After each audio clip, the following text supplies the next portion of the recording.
Hello and welcome to C-Suite Secrets. I'm Heather Parsons, your host, a serial entrepreneur, fractional CFO, and a business strategist. I've spent years juggling business and family life, all while helping entrepreneurs scale, optimize cash flow, and build real financial success.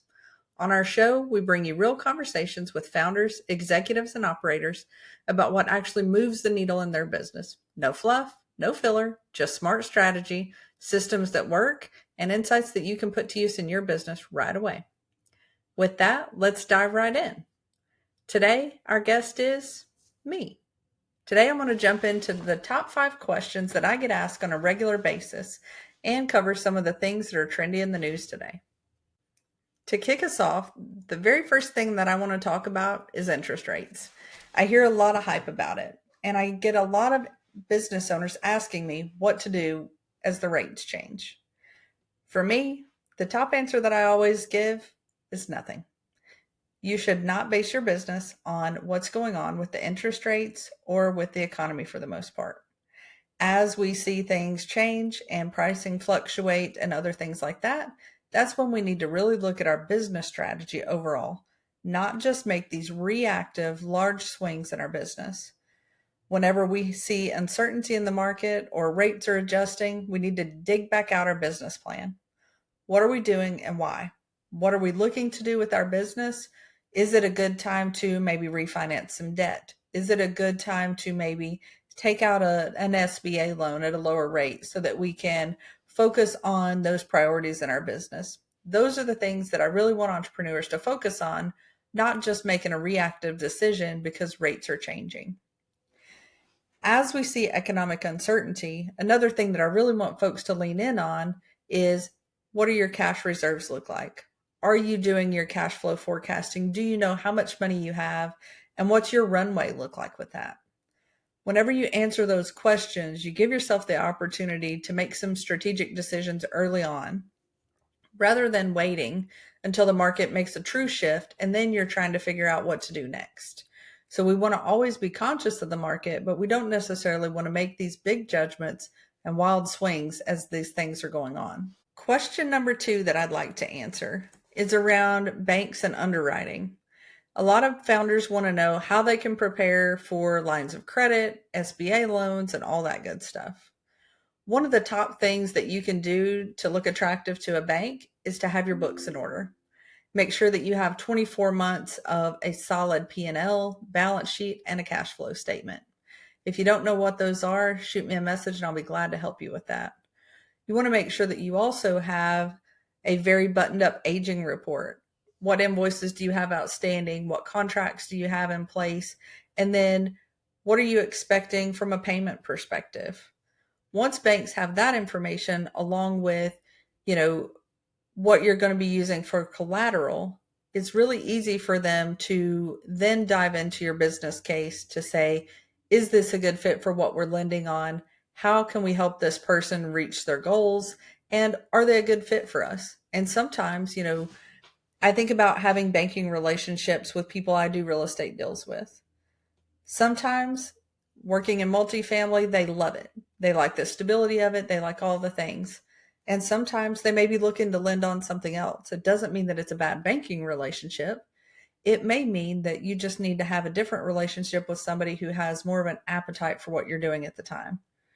Very similar in business, lines of credit. Depending on what's going on in the economy, some banks have more of an appetite for that than others. Doesn't mean there's anything wrong, just means you need to talk to somebody who's really interested in what you're going for. Next thing I want to talk about is around pricing levers. Most people don't use this lever as early as they should. They don't test out, how do you get your customers to agree to and accept a new price? For example, I talked to 2 new potential clients today. When I told them the price of our services, one was shocked and they thought that the price was way too high. Yet the other one, who got the exact same numbers, thought that the price for what they were getting was way too low. And this is going to be very similar as you look at pricing in your business and how you engage with potential clients in the future. We want to make sure that we know what our all-in costs are on every single thing that we deliver. And if you don't know that, start with a simple spreadsheet, put what it takes to deliver your product, and then go from there, because you don't want to sell your service or your product at a price point that has you going in the red every month. We want to be mindful of our clients and how we're helping them and that we're adding a value, but we also want to make sure that we put food on our table as well and that we're in this business to make a profit. We have a big fiduciary responsibility, not just to ourselves and our families, but to all of our employees, the communities we serve, and everyone else who touches us on a day-to-day basis. Next thing I want to talk about is KPIs. A lot of founders ask the question, what should I be tracking? They don't really understand which metrics, there's a huge list, which ones should they really be focusing on? So for me, the top 5 KPIs that I think every operator should focus on, regardless of their business, are their cash runway, gross profit margin, net profit margin, their AR days sales outstanding, and their weighted pipeline. These show a lot of information to someone. Talks about your solvency, how efficiently you're running your business, and then what's your risk. So if you have a great gross profit margin, but nothing in your weighted pipeline, that margin is going to change drastically because you don't have anything in the pipeline to where sales can come in.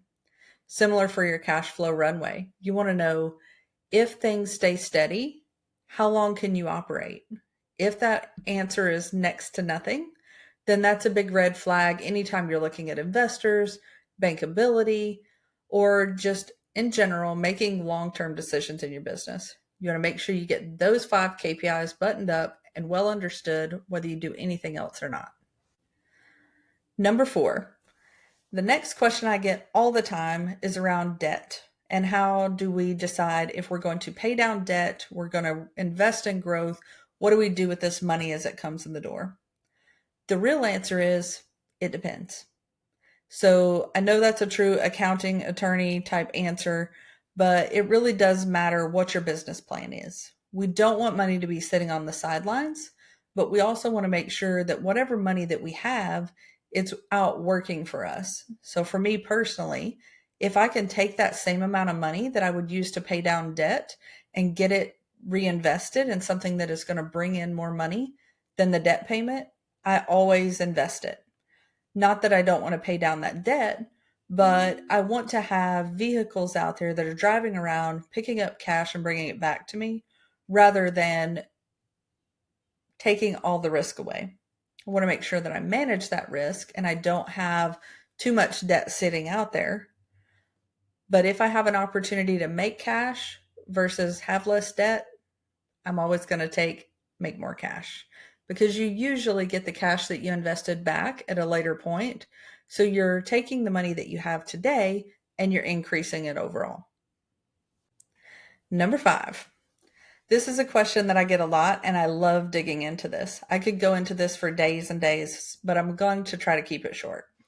One of the main reasons that I established Summit CFO is around really helping entrepreneurs invest and get to generational wealth. A lot of business owners, they treat their business like a job. It's not something that they can count on whenever they're no longer working. And that's a trend I'd really like to see change. So a couple of things that I do is around investing in real estate. So for me, how I decide if I'm going to invest in real estate is I really look at the deals that come across my table. I want to know, is it a market that I want to be in? Do they have growth in their population? Do they have industries coming in? I really want to look at all of those factors to decide what I want to do next. One great way, and this is a secret tip that I try to tell all my friends that invest, look at what the commercial markets are doing. Go online, look on Crexy or LoopNet and find somebody, put your email address in and get one of their packets. It'll tell you all the information on the area. It'll tell you what companies are coming in, where they're located in relation to the property, and what you can expect in that market. It'll also tell you what the cap rate is, so you know how you should be priced in that market. Cap rate is a whole nother thing, and we could spend loads of time on that.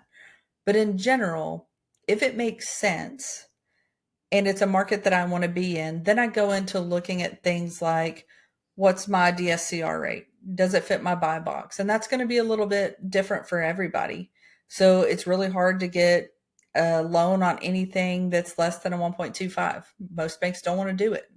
So I need to be sure that I can get a loan, that I know what my buy box is. So for me personally, I try to look at 10 to 15 units or more.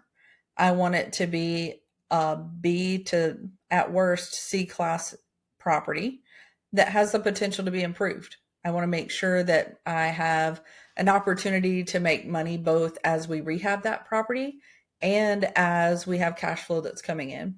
I like to look at it as that midterm level of income as well as long-term cash flow, refinance, and sales price probability. To add a little bit to that, one of the questions that I always get is around, how do I decide how much I can invest in long-term wealth building? So for me, I have a system where we decide all that up front. Every single time we take a draw as an owner, we have a portion of that that comes to running and managing our household.